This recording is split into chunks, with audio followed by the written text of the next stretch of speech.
what do they eat?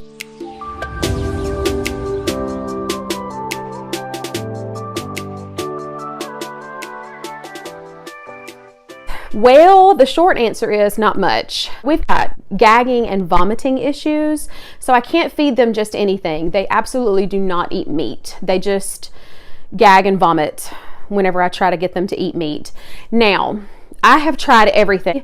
I can be a very harsh, as in, I'm gonna make you try this. If you throw up, you just throw up. I don't care, you're gonna try it. Because the way I grew up, we grew up really poor, and whatever my mom put in front of us is what we ate.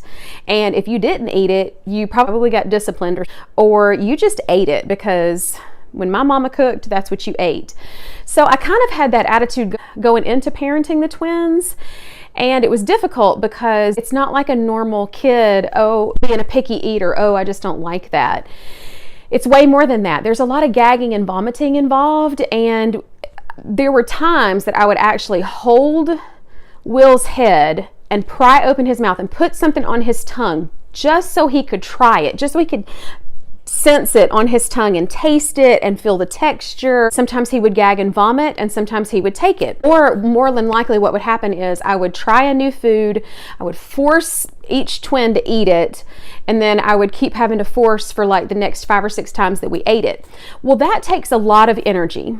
And when you're trying to do it times 2, and then when both of them are looking at each other and they're sympathetically gagging and vomiting when they watch the other one, that got real old real quick. So a combination of mama is too tired to try to force them to eat all of these extra things, all of these wide variety of things, and you run out of time and you can't food prep all of that. So we've kind of hit on our regulars. So that was kind of the long answer. The short answer is there's about 10 or 15 things that they will eat on a regular basis, and that is the foundation of our diet. And those things include some dry cereals. So they can self-feed dry cereal, and it'll be Rice Chex, Corn Chex, and sometimes Fruit Loops. I prefer the ones with no synthetic colors and no synthetic flavors. Sometimes they'll eat Cheerios if they're desperate. And they'll eat Goldfish and Cheez-Its, and we went through a whole spell where we were gluten-free, and that lasted a good 9 months, and I was very proud of myself, but it just got to be too much. The food prep is too much, and it got to be too expensive, and it just got to be, I've got to feed them something that they will actually eat and get nutrition, even if it is messing up their gut. So they'll eat Cheez-Its and Goldfish. They will eat rice cakes, the little cheesy rice cakes from Aldi, little pea crisp straws. That's just pea flour and a little bit of rice flour, sunflower oil, I think, and sea salt. And there's a whole big debate about which fats are good and which fats are bad. I have been all over that debate. I really do believe in the good fats like coconut oil and grass-fed butter. However, there again, working full-time, both my husband and I work full-time, and we don't have like a nanny coming in to help with all the food prep. I am the food prepper. So I went through about 9 months where I just hammered it. And first we tried keto, then we tried gluten-free, then we tried casein-free, all of these different things that we tried over the course of about 9 months to a year. All of them were good. They were healthy. But you have to find that balance of what can I actually sustain? And I could not sustain any of those, both in time with the food prep and in money, because we are just not that, we just don't have that much money, and it takes a lot of good natural ingredients. Now, I have compromised on some issues, like we do eat gluten and we do eat casein. We're not keto, and I do feed them junk sometimes, but I try really hard to make sure they get a good source of protein, which for us is Greek yogurt. So, you know, y'all seen my Greek yogurt video. I kind of doctor the Greek yogurt. I put MCT oil in it, which is a really good fat. I add some heavy whipping cream. I try to go all organic when I can. So if it's available to me, I can do it. But if it's not available to me, then I just try not to worry about it. And y'all, I can let myself go crazy stressing about all of this, like not being gluten-free and not eating the right kinds of fats and only eating what's available to us. But I have kind of just had to let it go. And for a long time, I was convinced that I could fix them, and I can't fix them. I was convinced that I could if I just fixed their diet and fixed their gut and fixed the supplements that they were eating, like CoQ10, omega pills, chewy vitamins, all of the things that you can get, I do believe that all of those things are good. Don't get me wrong. I'm absolutely on that soapbox, and I got on that soapbox for a long time, and it stressed me out really bad. It stressed me out to the point where I got really depressed, especially when I couldn't fix them. So I went through, about the time that I posted that first Facebook video back in August of 2018, I was at a really low point because I had not fixed them. I had worked for a good hard 9 months, tedious food prep, research, so much reading, and I was obsessed with it to the point where I drove my husband and my 2 older boys completely crazy with how obsessed I became with, I've got to fix them, and I can fix them with food.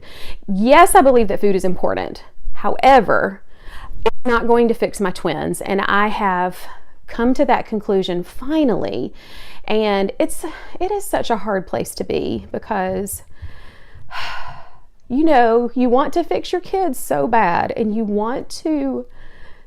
as the parent are in charge, and you are the one who is supposed to take care of them, and you're the one that has to raise them to adulthood, and you have that responsibility. And I take it very seriously, just like I know all of you do. And it is so hard to let that go, that I cannot fix them, and to love them and accept them the way they are. Now, not to say that we shouldn't work towards talking or some kind of communication and or behavioral modification so that we're not melting down every 5 minutes. You know, we're still working towards being better versions of ourselves, and I'm still working on training them and raising them to be good kids. But I have to let that obsession go. So that was a huge, long train explanation of why they eat what they eat. Alex does a little bit more solid food. He likes cheese, just blocks of cheese. He'll eat real bananas, and he loves green apples. So he'll eat a whole green apple. And Alex will sometimes eat Chick-fil-A chicken nuggets if Frank gives them to him. He won't take them from me. He won't take them from anybody else in the family except for Frank. Will does not like solid food as much. He still eats baby food bananas and a lot of Greek yogurt. He will self-feed, but he wants you to do hand over hand and put it in his mouth for him. So we're still working on that. And y'all seen on the videos, he's getting really good at doing the spoon. They both drink strawberry milk and chocolate milk. I try really hard. If I'm in a hurry, I just do whole milk and some strawberry powder or chocolate syrup. And then when I've got time, I make them a protein shake, you know, with the collagen and the probiotics. If I sit down and force them to eat, like if I just buckle them into a seat where they can't move, spoon feed them, I can get them to eat baby food peas, carrots, and sweet potatoes, and that is the extent of our vegetables. I was really big into gummy vitamins until the boys decided they did not like gummies anymore. We're still at a loss trying to give them vitamin supplements that they need. That's a work in progress, so we'll just see. Cranberries and raisins, sometimes potato chips and tortilla chips. And that, my friends, is the extent of what they eat. And I've come a long way in my control issues of not forcing them to eat more, simply because it takes so much physical and emotional energy to make them eat other things. Quite frankly, I got tired of cleaning up vomit. It got real old. I've been cleaning up vomit for over 4 years, and I'm over it. So if these 10 or 15 things are what they will eat, I wash my hands of it, and I'm gonna choose my battles somewhere else. It's kind of a long story, but it's our food story so far.